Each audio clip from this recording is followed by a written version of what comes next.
O Livro dos Espíritos. Questão 519.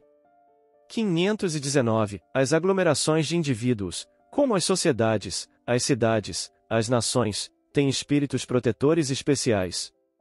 Têm, pela razão de que esses agregados são individualidades coletivas que, caminhando para um objetivo comum, precisam de uma direção superior.